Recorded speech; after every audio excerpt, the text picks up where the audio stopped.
Okay, ladies and gentlemen, boys and girls, we are going to watch something amazing. Manny Yeah. Pacquiao, Juan Manuel Marquez, the first fight, and I'm not going to say anything for a while. So, anyone who wants to comment, go right ahead. Well, I'm kind of waiting, Charles, because a thought always pops into my mind is it's not like Marquez didn't know he was fighting a southpaw here, and the way he gets cut. Now I haven't seen this since I think it's been 2004, so 16 years. But this just the point is this just tells you how fast Manny Pacquiao was. You know he was sparring with southpaws, but this Manny Pacquiao. Whoa! Look at that right hand. Yeah. This Manny Pacquiao was just when he do that little move he just did, and then start throwing that left hand right down the middle. He was really, really lethal with that, and I would bet you that Marquez had never faced anybody with this kind of speed, so that's why Pacquiao was able to get through. Marquez is just such a good counterpuncher that's what made this fight so. All their fights, all really competitive and really great fights. Yeah, I agree with you too. The one thing is bizarre when you think about watching this fight with Manny Pacquiao. You mentioned about he looks unorthodox, and the more as I watch this first round, the first thing that comes to my mind is Aaron Pryor.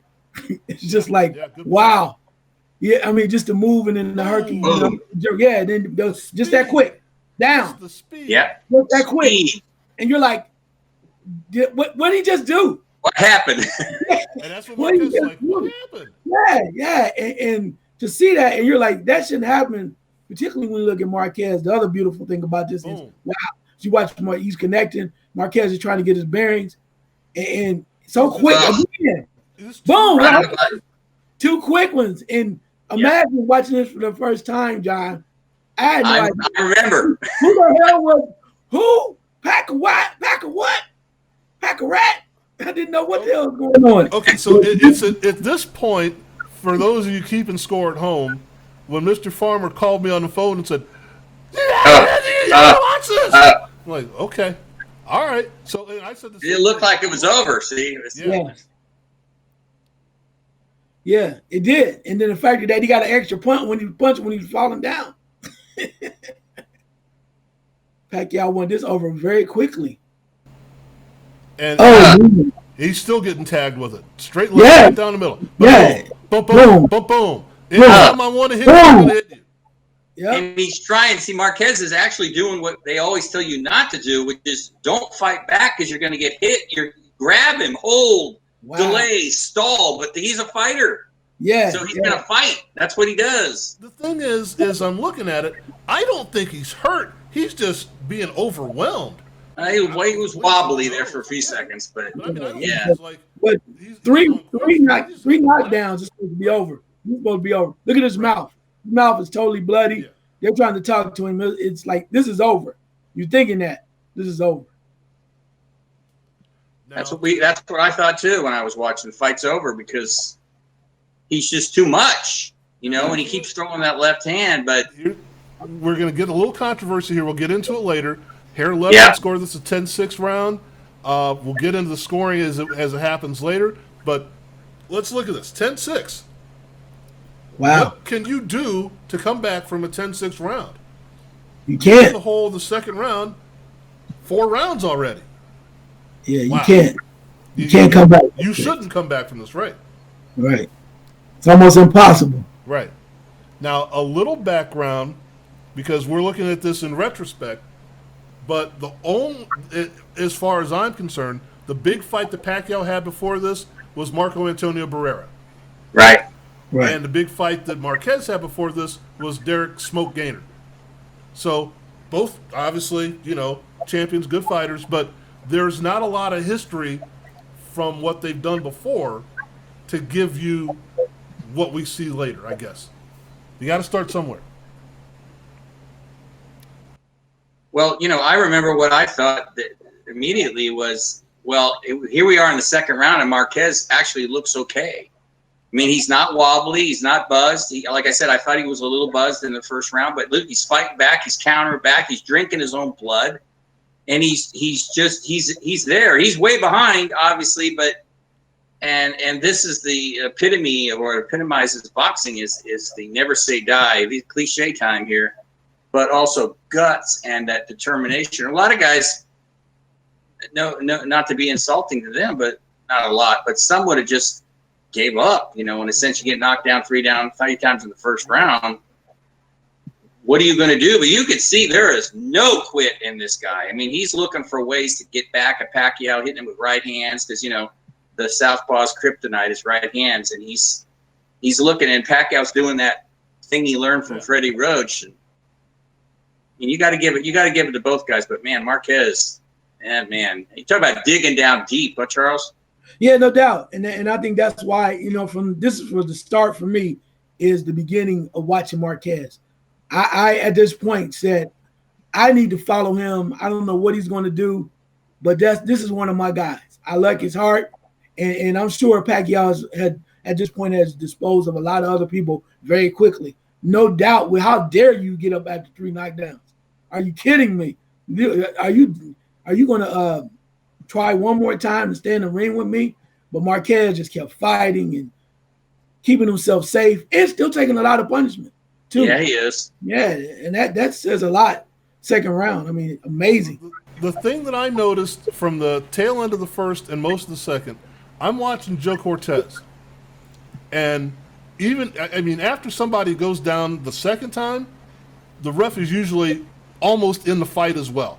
I'm going to have to stop this. He's right there with his head in there. Look, Joe Cortez looked at him and was like, he's okay. I'm not going to have to jump in here and stop this. He's okay. Now, whether that's just me reading something into it or not, but look, he's over there off to the side. It's not like somebody's hurt and he's got to jump in and stop it after the next punch or two. It's a good referee right there. Guys, that's what a good referee is. You see him, but then again, you don't see him. He doesn't interfere. He doesn't get in the way. He doesn't stop the action at the wrong time. The old saying, lets him fight, let him fight. And that's exactly what he's doing. Really no clinching here as we see either, right, which has been kind of what we've noticed in the other fights too, is that, look at that right hand. I'm a little low, okay. But they're just fighting. This is just, that's just what this is. These are two guys saying, I didn't come here to dance. I came here to fight. Another low blow. Yeah. Now, I didn't check this out, and I apologize for that. Was Freddie Roach in Pac-Man's corner now, this fight? I believe so. Yeah, okay. I think so. So you got Nacho Beristain in Marquez's corner, Freddie Roach in the corner. So, again, that should be the tip-off. We've got 2 good trainers as well, very good trainers. Yeah, when you just see that point of them figuring each other out, and I think it came to a point where Marquez said, you know what, I'm going to start hitting you in the body, and then I'll go up top afterwards, but I got to start pushing you back. And the way to do that is starting to bang you in the body a little bit. Right. And if that means a little low to keep you honest. So try to slow him down a little bit. The body shots, try to slow him down a little bit. Yeah, and the professor, Marquez's trainer, he's pretty cerebral. So I would think I would put Marquez in that same as the same kind of guy in a sense, somewhat cerebral as a boxer, because he's a thinking man's fighter. He finds ways. We saw it against Juan Diaz when he was in that tough fight. He finds a way to counter what his opponent is doing, and he just starts figuring out Pacquiao. And Pacquiao was, in those days especially, was pretty much the same thing, and he was knocking everybody out with that lethal left hand or whatever, and he hadn't faced anybody who could counter him like this and then maybe outthink him in the ring. So that's what made it such. All their fights, like I said, are just incredible fights. Well, I'm glad you referenced the Juan Diaz fight, because I'm thinking we know from that history that Marquez is a slow starter. We didn't know that this time. We didn't know what he was. He's like, okay. Oh, get all excited there, son. No, not yet. Yeah. I mean, and I think that's part of it too, where you see that's why you have a respect for Marquez, because you're like, you can dance, you can showboat, you can collect your check early. But I'm still going to work, and that's what I love about him, because as you can see, the nostrils are bleeding, the man is hurt, but he's like, let's go back to work. Put your lunch pail down and put your hard hat on, and let's get back at it. 29, 25. We mentioned at this point I think, and I think falsely. As we're watching this fight, I think we falsely accused Pacquiao of being a one-trick pony. That all he was trying to do was, throw out that somewhat right jab and then come straight down the pipe with the left. And bob and weave. More than that. Yeah, bob and weave. He does more than that. I don't think that we, at that point, when we were watching this, like, okay, Marquez figured out that one thing and he didn't have anything else to go to. I think we're wrong, or we were wrong. He's doing more than one thing. He's not just standing right in front of him trying to throw that left down the middle. He's trying to do other stuff. Marquez looks like he's figured out most everything. See, that wasn't right down the middle. That was a little looping left. I think Frank, that what Marquez had to figure out was Pacquiao's speed. It's think of anything in sports, anything you played basketball, whatever. A guy's got a certain quickness, or you got to adapt to what he's doing, and I think that's what he started to do. He knew he was aggressive. He knew Pacquiao was aggressive, and Marquez is a natural counterpuncher. You're right. That's an insult to Pacquiao. He's not really a one-trick pony, but he does do a lot of the same thing over and over again. But to exploit it takes a really, really good fighter to time him right. And I think that's what the issue was, is the speed, and it would always give Marquez trouble. It gives everybody, gives almost everybody problems, that Manny Pacquiao speed. And this is a very young Manny Pacquiao. This is a 25, 26-year-old Manny Pacquiao. So it's just, that's what you do in sports. And Marquez had that talent that he was able to adapt and figure out what Pacquiao was doing. Even though he was getting pummeled at times and beat, he was still able to counter Pacquiao and go, no, I'm not going anywhere. I'm right here. Yeah, I understand what you're saying about the one-trick pony phrase, Frank, but he did it a lot. He went straight down the middle, but he's successful. So, if he's successful and it's working, why would you change? I get that. Right. But it does not mean that he's not capable of, like you said, doing what he's doing. Again, I look at Aaron Pryor, the way he's able to be versatile and change up, still coming at you from a different angle. But again, let's be real. When we're watching this fourth round, they're going back and forth, trying to figure each other. And now Marquez is tapping a little bit too. The main part of it is Pacquiao, in my opinion, for the longest time, had not faced anybody like Marquez. Right. And never did he really, except maybe one or two occasions for the rest of his career, face a guy with this type of IQ and skill set. And this is starting to look a lot like, as you said, the Arguello Pryor setup. Not necessarily the way it's playing out, but Marquez looks kind of in stature like Arguello in his setup, and Pacquiao is throwing from angles and things that look a little unorthodox like Pryor did. Yeah, he's just aggressive, and in a way, I'm speaking of Pacquiao, in a way, that's what Marquez wants. He's the classic counterpuncher, and it takes patience, and it takes timing, and all those things.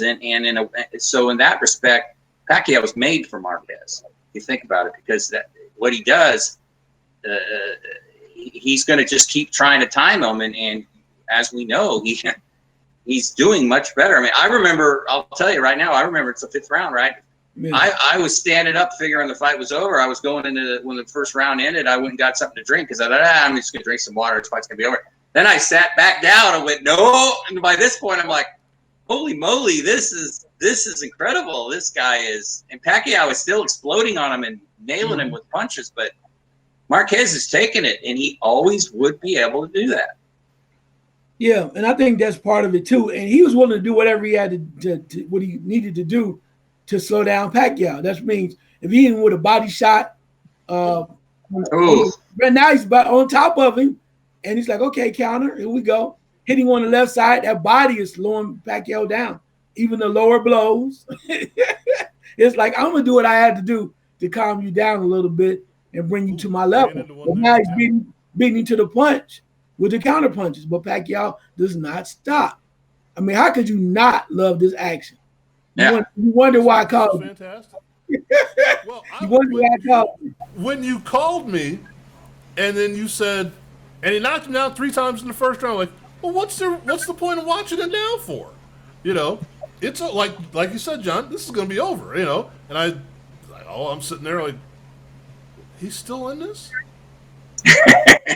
Wow. Wow, left. Oh, Look at that. Yeah. Pacquiao, back. Marquez like, all right, no problem. Yeah, and Pacquiao in those days, when he would get hit with a good shot, he'd say, "Okay, come on," like Golovkin was doing a few years ago. Like, that was a good one. I'm coming right back at you.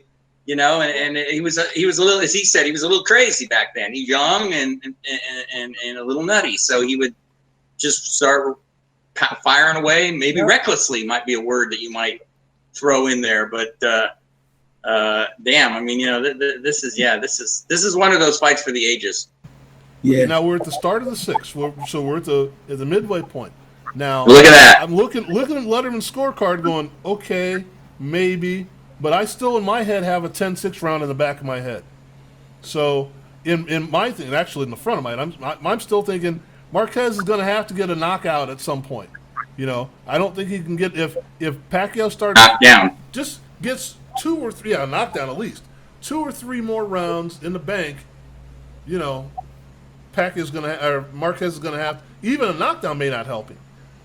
Yeah, maybe 2 knockdowns. Yeah. So, you know, and he doesn't. He's not fighting like that, Charles. As you said, he's patient.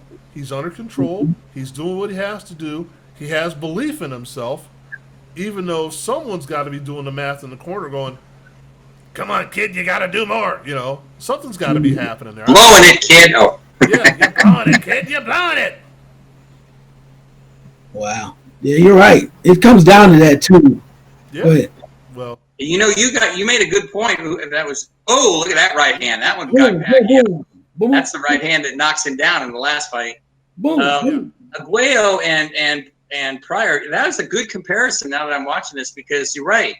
Aguayo was the more technically sound, and Marquez, you can see that he's more of the sound, classic fighter. Where Pacquiao, Pryor is athletically more gifted, more reckless in a sense, awkward, relentless in a sense, that the way he's coming all the time. But that's actually a very good comparison, especially since we just watched Arguello and Pryor, which we did a few weeks ago. If people want to go watch that one was an incredible one. But yeah, no, that was really a good comparison, guys.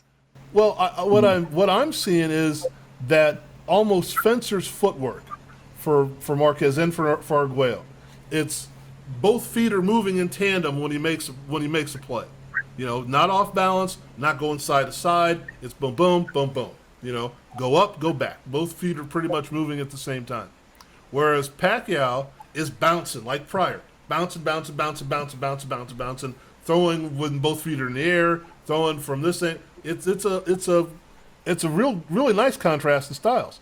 And as Charles mentioned again when he called, but and every time we talk about it, and as we say, styles makes fight. As Charles said, this is, you know, you can cheer for both of them because both their styles are they're both fighting a good fight. You know, it's hard not to be excited for both of them.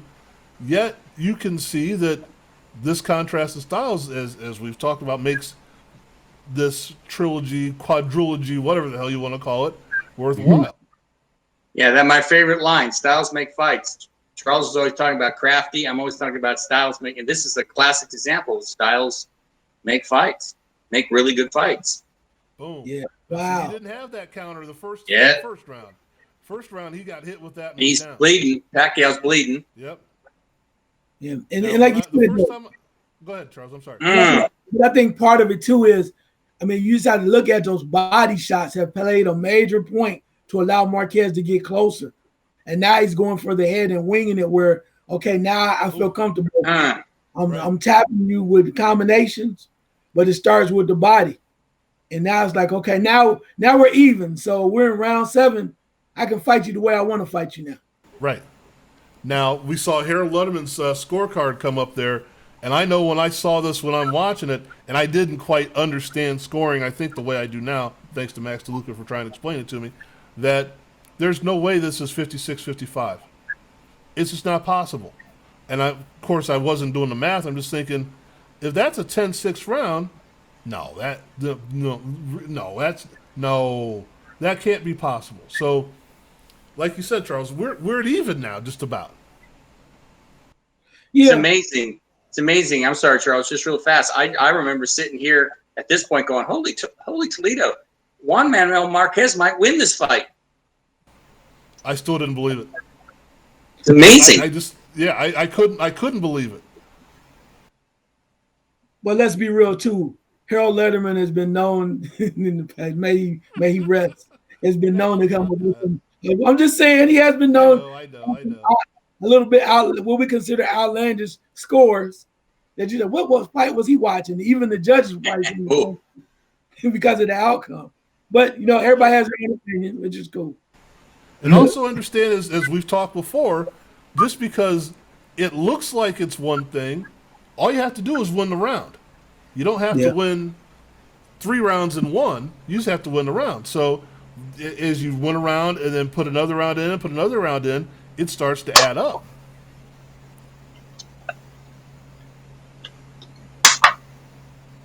There you go, Charles. Back to the body again. There you go. I told you, my body's that lifesaver, baby. Body work. If nothing else, to give him something else to think about. Because whenever he throws that body shot, Pacquiao stops coming forward and has to jump back. Yeah. Keeps him honest. Just to give him something else to think about. Keep him honest because he's felt that wrath. A couple of them have been low, and it's like, I don't like that. Yeah. And now he knows he just can't dive in, even though he is, but he's going to expect something back. Yeah. And I'm drawing a blank here. Pacquiao bloodied some guy, and I want to say it's Mayorga, but I know it wasn't Mayorga. Who did he fight? That big dude that looked, even though it was probably welterweight, looked like he should have been like a cruiserweight. Margarito, thank you. Yeah. And that we were talking about the speed difference. You know, you don't always have to be the biggest guy if you've got that kind of hand speed and that ability to get in and out. And he just messed Margarito up. I mean, he sure did. And when you see that again down the road, you're thinking, that's what I thought this was going to be from the first round. That he's just too fast for him. And Margarito never made the adjustment, but man, Marquez has. Yeah, I agree with you. I think too that part of this is the style. Again, we're talking about that being unorthodox and that awkward style. A lot of fighters have not seen this before, so they didn't know how to deal with it. It's hard to stop something that you've never seen in the gym. You've never seen anybody come at you crazy. To make adjustments, it's like, can I get out of the way? What can I do? But that's a credit to the boxing skills of Marquez. Right. Yeah. This doesn't stop. Headbutt. Where do you find a sparring partner to fight like this? Yeah, exactly. And when they're connecting, that's a problem. Right. When they're tapping you, you're like, is that the Tasmanian devil? What the hell? Where's he coming from? Yeah, he was so energetic, Pacquiao. It's like he just kept bouncing, like you guys were saying, and kept throwing punches. And you're right. How do you find a sparring partner that can even come close to being able to do this? You don't. You find somebody who's like a shadow of what he does. But Marquez, again, credit goes to him for being able to adapt to this Tasmanian devil with all these punches from all these crazy angles, and then start finding a way back, you know, and that is just something. And you know, Pacquiao's got to be thinking, how did he survive all those shots that I hit him with? Right. You know, that's got to be disheartening too. I mean, but you know, if you're fighting at middleweight, for example, and you want to simulate somebody's speed, you bring in a sparring partner that maybe is featherweight, right? Makes sense.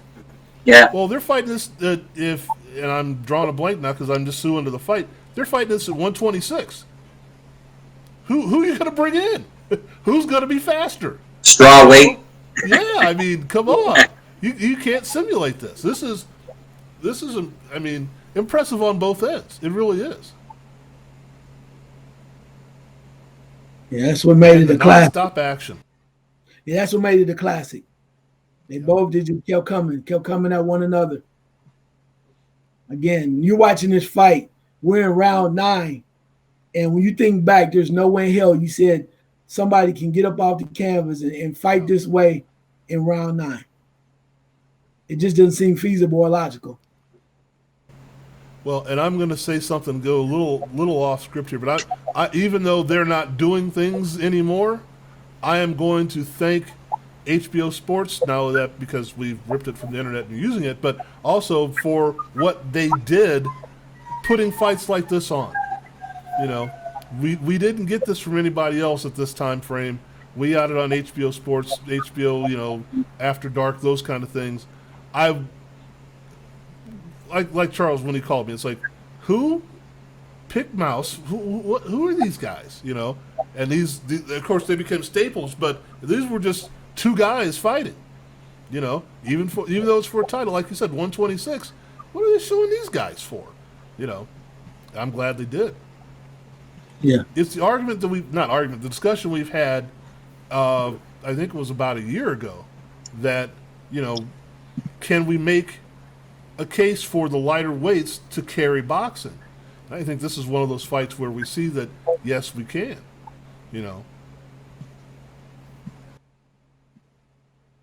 Yeah, Frank, and I remember slightly that I don't think anybody really expected this type of a fight. I think Pacquiao was favored.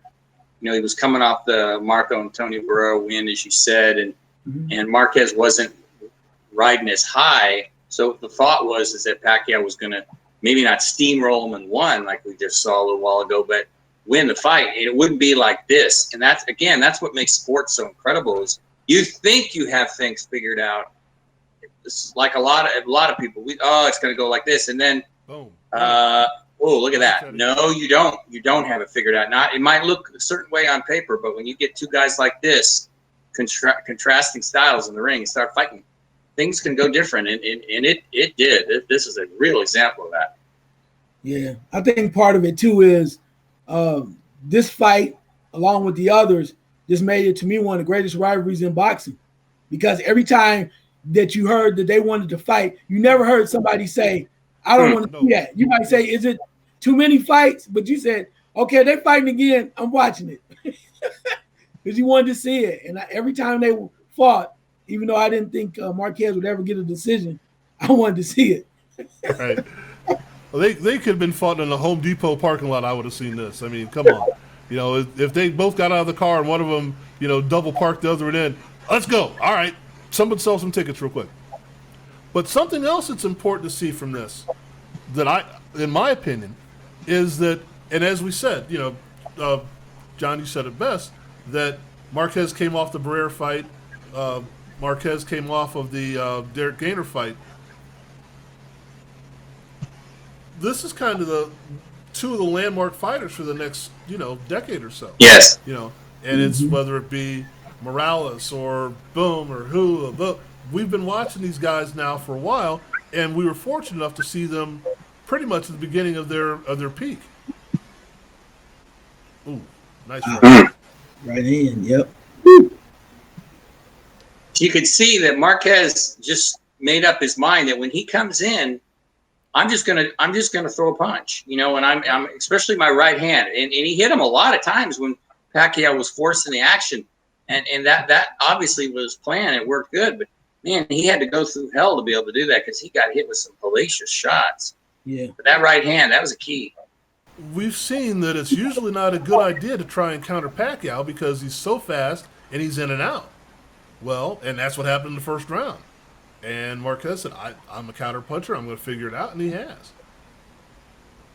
Yeah, plus, too, he makes, with the way that the work that Marquez has been putting on in these late rounds, he's giving Pacquiao something else to think about. Because the first was the body. Now I'm hitting you up top. And Pacquiao can't be as free-flowing, although he was there right there. He can't be as free-flowing just to kind of go, triple punch combination, which used to be his staple early on because he was so fast, nobody could match him. Well, the nice contrast between this fight and the last fight we did, which was George Foreman and Ron Lyle, was, these guys are as busy, but I haven't seen one of them slow down to try and catch a breath. So maybe it's because we had heavyweights as opposed to Yeah. these guys. But it was like the previous fight we did was like,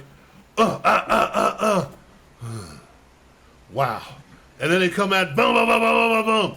All right, your turn to breathe now. They're still going at it. And not to say what is better than the other, because I was excited about the last fight we did, but this is, two well-conditioned, well-trained athletes that are prepared to go the long haul.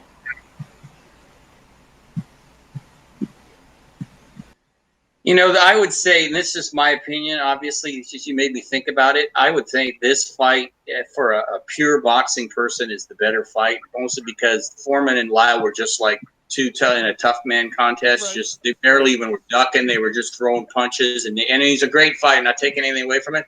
But you can see the skill and as you said, the conditioning, the will, which of course was in Lyle and Foreman as well.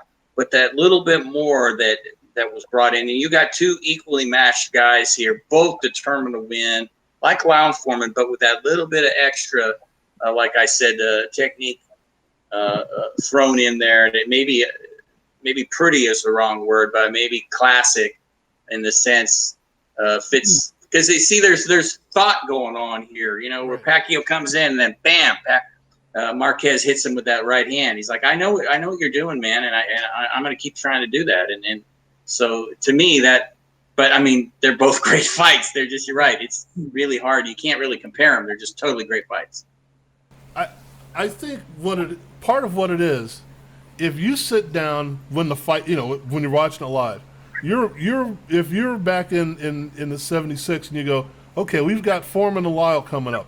All right, that's going to last about 20 minutes. You're not planning on making an evening out of it. You're not saying this is going to last for the full 15 rounds. You're not thinking that, which is good. This one you're thinking, even though obviously the guy goes down 3 times in the first round, this is going to be a classic. We're going to figure it out. It should go 12 rounds. If it doesn't, it's at least going to go 8 until somebody figures it out. Yeah, I mean, but as you continue to see, they're both making adjustments, waiting to see who can get that extra punch in. But I think right now both of them have earned the respect of each other, and it's now like, okay, we got to keep moving. Because how can I get that next shot, that one that might just be the difference?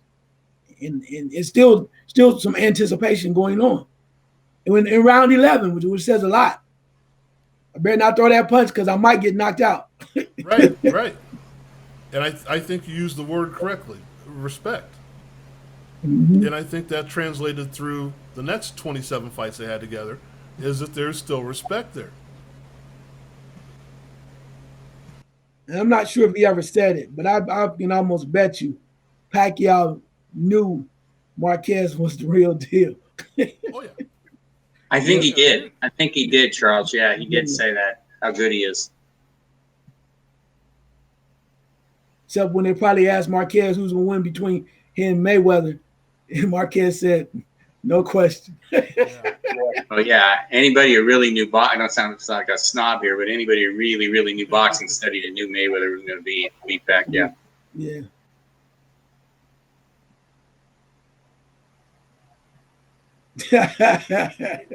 That look was like, yeah.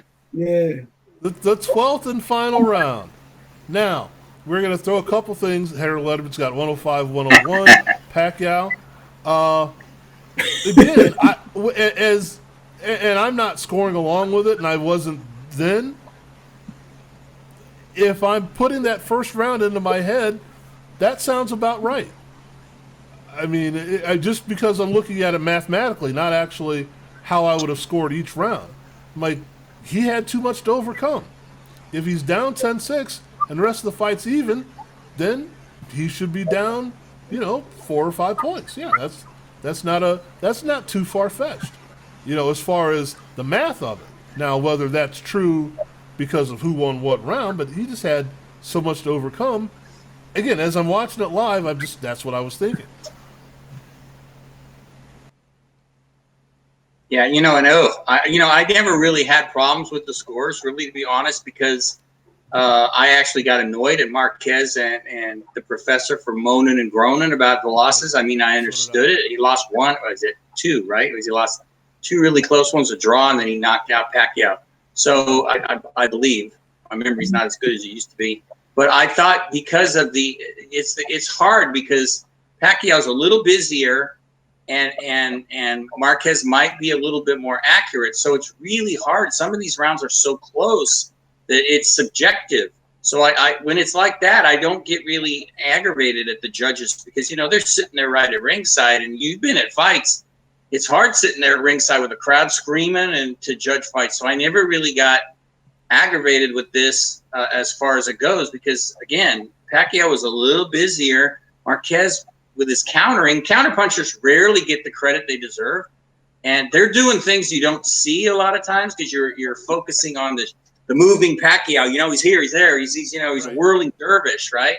So sometimes you miss it, and then you watch the fight again, and you go, "Oh God, I didn't even see that the first time." So that's why I've always been kind of like, "Yeah, okay, that's fine." Yeah. Plus, too, you start to see the blood on Pacquiao, and you kind of wonder. But I think overall, if you're watching it, it does make me think to myself now, again, how in the hell is Marquez going to try to make this closer? How is this close? Because as Frank had mentioned, it seems like there was too much to overcome. Yeah. Nice left, though. Yeah, we've got 10 seconds to figure it out. Yeah. Boom, boom.